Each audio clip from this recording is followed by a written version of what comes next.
2007 December 31 ജുവലറിയിലേക്ക് സ്വർണ്ണാഭരണങ്ങൾ വിൽക്കാൻ വന്ന സ്ത്രീയെ കണ്ട് എന്തോ സംശയം തോന്നിയ ജുവലറി ഉടമ കർണാടകയിലെ കലാസി പാളയത്തെ പോലീസ് സ്റ്റേഷനിലേക്ക് വിളിക്കുന്നു. ഫോൺ സന്ദേശം കിട്ടിയ ഉടൻ പോലീസ് അങ്ങോട്ടേക്ക് കുതിച്ചു. കാഴ്ചയിൽ 40 വയസ്സിന് മുകളിൽ പ്രായമുള്ള സ്ത്രീ. എന്നാൽ അവരുടെ കയ്യിലുള്ളത് പ്രായം കുറഞ്ഞ സ്ത്രീകൾ ഉപയോഗിക്കുന്ന സ്വർണ്ണാഭരണങ്ങൾ. വിൽക്കാൻ കൊണ്ടുവന്നത് ആരുടെ സ്വർണമാണെന്ന് പലതവണ ചോദിച്ചെങ്കിലും സ്വന്തം ആഭരണങ്ങളാണെന്ന് പറഞ്ഞ് അവർ ഒഴിഞ്ഞുമാറി. അവരുടെ മറുപടികളിൽ സംശയം തോന്നിയ പോലീസ് വിശദമായി ചോദ്യം ചെയ്യാനായി ആ സ്ത്രീയെ കസ്റ്റഡിയിലെടുക്കുന്നു. തുടർന്നുള്ള ചോദ്യം ചെയ്യലിനിടെ ഇവർ ഒരു മോഷണക്കേസിൽ നേരത്തെ പിടിയിലായിട്ടുണ്ടെന്ന വിവരം പോലീസിന് ലഭിക്കുന്നു. പിന്നാലെ നടത്തിയ അന്വേഷണത്തിൽ ആഭരണത്തിന്റെ ഉടമ നാഗവേണി എന്ന സ്ത്രീയാണെന്നും അവർ കൊല്ലപ്പെട്ടു എന്നും പോലീസ് മനസ്സിലാക്കുന്നു. നാഗവേണിയെ അന്വേഷിച്ച് കർണാടക പോലീസ് നടത്തിയ അന്വേഷണം ചുരുളഴിച്ചത് രാജ്യത്തെ തന്നെ ഞെട്ടിച്ച ആദ്യ വനിതാ സീരിയൽ കില്ലർ KD കെമ്പമ്മ നടത്തിയ ഞെട്ടിപ്പിക്കുന്ന കൊലപാതകങ്ങളായിരുന്നു. അതെ, സയനൈഡ് മല്ലിക എന്ന KD കെമ്പമ്മയെക്കുറിച്ചാണ് പറഞ്ഞു വരുന്നത്. കൂടത്തായി കൊലക്കേസ് വലിയ ചർച്ചയായ സമയത്താണ് സയനൈഡ് മല്ലികയെക്കുറിച്ചുള്ള വാർത്തകൾ വീണ്ടും ഇവിടെ നിറയുന്നത്. രാജ്യത്ത് ആദ്യമായി ശിക്ഷിക്കപ്പെട്ട വനിതാ സീരിയൽ കില്ലറായിരുന്ന സയനൈഡ് മല്ലികയുമായി കൂടത്തായിയിലെ ജോളിക്കുള്ള സമാനതകളാണ് അന്ന് ചർച്ചയാക്കപ്പെട്ടത്. ജോളി 14 വർഷം കൊണ്ട് 6 പേരെ കൊലപ്പെടുത്തിയെന്നാണ് നിഗമനം. മല്ലിക 8 വർഷം കൊണ്ട് നടത്തിയതും 6 കൊലപാതകങ്ങളാണ്. രണ്ടിടത്തും ഇരകളുടെ വിശ്വാസം ആർജിച്ച ശേഷം തന്ത്രപരമായി വിഷം നൽകി കൊലപ്പെടുത്തുക എന്ന രീതിയാണ് കൊലയാളി സ്വീകരിച്ചത്. ആരോരും അറിയാതെ വർഷങ്ങളോളം സ്വതന്ത്രമായി സഞ്ചരിക്കുകയും ചെയ്തു ഇവർ. വർഷങ്ങളുടെ ഇടവേളയിൽ വീണ്ടും കൊലപാതകങ്ങൾ ആവർത്തിച്ചു. ഒടുവിൽ പിടിക്കപ്പെടുന്നു. പിന്നീടും പലവട്ടം മല്ലിക വാർത്തകളിൽ ഇടം പിടിച്ചിട്ടുണ്ട്. മല്ലികയെ പോലീസ് കസ്റ്റഡിയിലെടുത്ത അതേ സമയത്ത് ബംഗളൂരുവിലെ മൈക്കോ ലേഔട്ട് പോലീസ് സ്റ്റേഷനിൽ തന്റെ ഭാര്യ രേണുകയെ കാണാനില്ലെന്ന് പറഞ്ഞ് ശങ്കർ എന്ന യുവാവ് പരാതി നൽകുന്നു.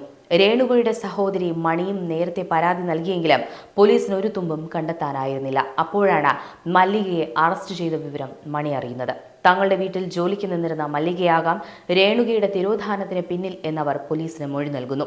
തുടർന്നുള്ള അന്വേഷണത്തിലാണ് യോഗി നാരായണ ആശ്രമം ട്രസ്റ്റ് ഹൗസിലെ ശുചിമുറിയിൽ നിന്ന് 2006 ഡിസംബറിൽ പോലീസ് കണ്ടെത്തിയത് രേണുകയുടെ മൃതദേഹമാണെന്ന് സ്ഥിരീകരിക്കപ്പെടുന്നത്. കൊന്നത് നാഗവേണിയെ കൊന്ന അതേ മല്ലിക തന്നെ. കെമ്പമ്മ ജനിച്ചത് 1970 ബംഗളൂരുവിലെ കഗ്ഗലിപുരത്താണ്. ഒരു സാധാരണ കുടുംബമായിരുന്നു അവരുടേത്. പക്ഷേ സമ്പന്നമായൊരു ജീവിതം നയിക്കണമെന്ന് എന്നും കെമ്പമ്മ കിനാവ് കണ്ടു. ചെറുപ്പം മുതൽ അവർ അതിന് നല്ലവണ്ണം പരിശ്രമിക്കുകയും ചെയ്തിരുന്നു. ചെറിയ പ്രായത്തിൽ തന്നെ ഒരു തയ്യൽക്കാരനുമായി കെമ്പമ്മയുടെ വിവാഹവും കഴിഞ്ഞു. താമസിയാതെ അവർ 3 കുട്ടികളുടെ അമ്മയായി. എന്നാൽ തന്റെ ജീവിതത്തിൽ ഒട്ടും സംതൃപ്തിയായിരുന്നില്ല കെമ്പമ്മ.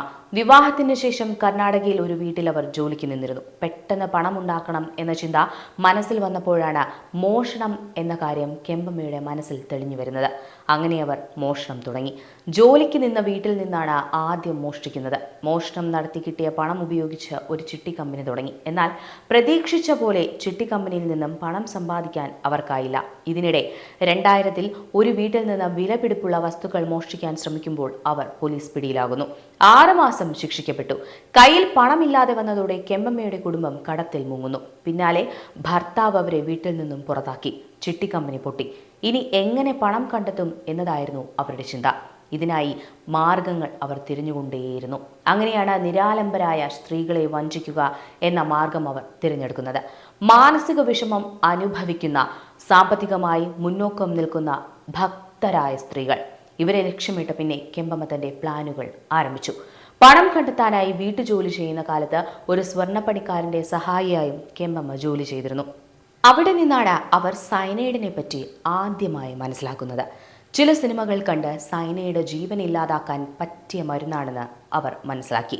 അങ്ങനെ ജ്വല്ലറിയിൽ നിന്ന് കെമ്പമ്മ സയനൈഡ് മോഷ്ടിക്കുന്നു. കൊല നടത്താൻ അത് ഉപയോഗിക്കുകയും ചെയ്യുന്നു. കൂടാതെ കൊലപാതകം നടത്തേണ്ട സ്ഥലം ക്ഷേത്രമാണെന്നും അവർ തീരുമാനിച്ചു. കെമ്പമ്മ എല്ലാ ദിവസവും രാവിലെ അമ്പലത്തിലെത്തും. പറ്റിയ ഇരയെ നോക്കി പലയിടത്തും നടക്കും. ഏറെ സങ്കടമുള്ള എന്നാൽ സാമ്പത്തികമായി ഉയർന്ന നിലയിലുള്ള ഒരാളെ കണ്ടാൽ തന്റെ ഓപ്പറേഷൻ നടപ്പിലാക്കും. സങ്കടപ്പെട്ടിരിക്കുന്നയാളുടെ ഇടയിലേക്ക് കെമ്പമ്മ എത്തും. എന്നിട്ട് അവരുടെ സങ്കടം മുഴുവൻ കേൾക്കും. അവസാനം നിങ്ങളുടെ സങ്കടമെല്ലാം മാറാൻ ഒരു പൂജയുണ്ടെന്നും അത് ചെയ്തു കഴിഞ്ഞാൽ എല്ലാം ശരിയാകുമെന്നും പറഞ്ഞ് അവരെ ബോധ്യപ്പെടുത്തും. പൂജയ്ക്കെത്തുമ്പോൾ വിലയേറിയ വസ്ത്രങ്ങളും ആഭരണങ്ങളുമെല്ലാം ധരിക്കണമെന്നും എന്നാലേ കാര്യസിദ്ധിയുണ്ടാകൂ എന്നും അവരെ പറഞ്ഞ് വിശ്വസിപ്പിക്കും. വിജനമായ ഇടത്തുള്ള അമ്പലങ്ങളിലേക്കാണ് ഇവരെ കെമ്പമ്മ ക്ഷണിക്കുക. എല്ലാ സങ്കടവും മാറാൻ കണ്ണടച്ച് പ്രാർത്ഥിക്കാനായി ആവശ്യപ്പെടും. ശേഷം വെള്ളത്തിൽ സയനൈഡ് കലർത്തി പുണ്യതീർത്ഥമാണെന്ന പേരിൽ അവരെ കൊണ്ട് കുടിപ്പിക്കും. കൊലപാതകം കഴിഞ്ഞ് അവരുടെ കയ്യിലുള്ള സ്വർണവും പണവും മോഷ്ടിച്ച് കടക്കും. ഓരോ കൊലപാതകം നടത്തുമ്പോഴും ഓരോ പേരുകളിലാണ് കെമ്പമ്മ ഇരകളുടെ മുന്നിൽ പ്രത്യക്ഷപ്പെടുന്നത്. ശിവോഗാമ്മ, മല്ലിക, ജയാമ്മ, സാവിത്രിയമ്മ തുടങ്ങി പല പേരുകളിലും അവർ ഇരകളെ കിണിയിലാക്കി. കെമ്പമ്മ ആദ്യ കൊലപാതകം നടത്തുന്നത് 1998-99 കാലഘട്ടത്തിലായിരുന്നു. ബംഗളൂരുവിൽ താമസമാക്കിയ 30-കാരിയായ മമത രാജനായിരുന്നു ഇവരുടെ ആദ്യ ഇര. മമതയുടെ കൊലപാതക കേസിൽ അന്വേഷണം തന്നിലേക്ക് എത്താതിരുന്നത് കെമ്പമ്മയുടെ ആത്മവിശ്വാസം കൂട്ടി. പക്ഷേ അടുത്ത കൊലപാതകം നടത്താൻ അവർ 7 വർഷം വരെ കാത്തിരുന്നു. 2007 തന്റെ കാണാതായ ചെറുമകൾക്ക് വേണ്ടി പ്രാർത്ഥിക്കാനെത്തിയ ബാനസവാടിയിലെ എലിസബത്തിനെയാണ് അവർ പിന്നീട് കൊലപ്പെടുത്തുന്നത്. ശേഷം ഹെബ്ബള്ളി സ്വദേശിയായ 60-കാരിയായ യശോദ, ചിക്കബൊമ്മസൊൻഡ്രയിലുള്ള മുനിയമ്മ, ഹെബ്ബള്ളിയിലെ പിള്ളമ്മ എന്നിവരെയും ഇല്ലാതാക്കി. 30-കാരിയായ നാഗവേണിയായിരുന്നു അവർ അവസാനമായി ഇല്ലാതാക്കിയ ഇര. ഇവർ 5 സ്ത്രീകളെ കൊലപ്പെടുത്തിയത് 2007 ഒക്ടോബർ 10-നും ഡിസംബർ 18-നും ഇടയിലായിരുന്നു. കാണാതായ തന്റെ പേരക്കുട്ടിയെ കണ്ടെത്താൻ പ്രാർത്ഥിക്കാൻ എത്തിയതായിരുന്നു എലിസബത്ത്. കബളമ്മ ക്ഷേത്രത്തിലേക്ക് കൊണ്ടുപോയാണ് എലിസബത്തിനെ ഇവർ ഇല്ലാതാക്കുന്നത്. ആസ്മയിൽ നിന്ന് മോചനം ലഭിക്കാൻ സഹായിക്കാമെന്ന് പറഞ്ഞാണ് 60 വയസ്സുള്ള യശോദാമ്മയെ കൊലപ്പെടുത്തുന്നത്. ഭക്തിഗാനങ്ങൾ പാടാൻ ആഗ്രഹിച്ച മുനിയമ്മയെ പാട്ട് റെക്കോർഡ് ചെയ്യാൻ സഹായിക്കാമെന്ന് പറഞ്ഞായിരുന്നു എതിയൂരുള്ള ക്ഷേത്രത്തിനുള്ള സമീപത്തെ ലോഡ്ജിലെത്തിച്ച് കൊലപ്പെടുത്തിയത്. ഹെബ്ബാൾ ക്ഷേത്രത്തിലെ പൂജാരിയായിരുന്ന 80 വയസ്സുള്ള പിള്ളമ്മയെ ക്ഷേത്രത്തിനായി ഒരു പുതിയ കമാനം നിർമ്മിക്കാൻ താൻ സ്പോൺസർ ചെയ്യാമെന്ന് പറഞ്ഞ് പറ്റിച്ചായിരുന്നു കൊലപ്പെടുത്തുന്നത്. കുട്ടികളുണ്ടാകാനായി ദീർഘകാലമായി പ്രാർത്ഥിച്ച നാഗവേണിയെ ദോഷം മാറാൻ സഹായിക്കാമെന്ന് പറഞ്ഞ് വിളിച്ചു വരുത്തിയായിരുന്നു പദ്ധതി നടപ്പിലാക്കിയത്. 22 വയസ്സുള്ള രേണുകയെ 2006 കോലാർ ജില്ലയിലെ ഒരു തീർത്ഥാടന കേന്ദ്രത്തിൽ വെച്ച് അവർ കൊലപ്പെടുത്തി. ആൺകുട്ടി ജനിക്കാൻ വേണ്ടി പ്രത്യേക പൂജ ചെയ്യാമെന്ന് പറഞ്ഞായിരുന്നു കെമ്പമ്മ രേണുകയെ കൂട്ടിക്കൊണ്ടുപോകുന്നത്. 2006 ഡിസംബർ 7 മുതലാണ് രേണുകയെ കാണാതായത്. കൊലപാതകങ്ങൾ തെളിയിക്കപ്പെട്ടതോടെ 2012 കെമ്പമ്മയെ കുറ്റവാളിയായി പ്രഖ്യാപിക്കുകയും വധശിക്ഷ വിധിക്കുകയും ചെയ്തു. മുനിയമ്മ, നാഗവേണി എന്നിവരെ കൊലപ്പെടുത്തിയ കേസുകളിലാണ് അവർക്ക് വധശിക്ഷ വിധിച്ചത്. എന്നാൽ പിന്നീട് വിചാരണ കോടതികളിൽ വിധിച്ച 2 വധശിക്ഷകളിൽ ഒന്ന് കർണാടക ഹൈക്കോടതി ജീവപര്യന്തമായി കുറച്ചിരുന്നു.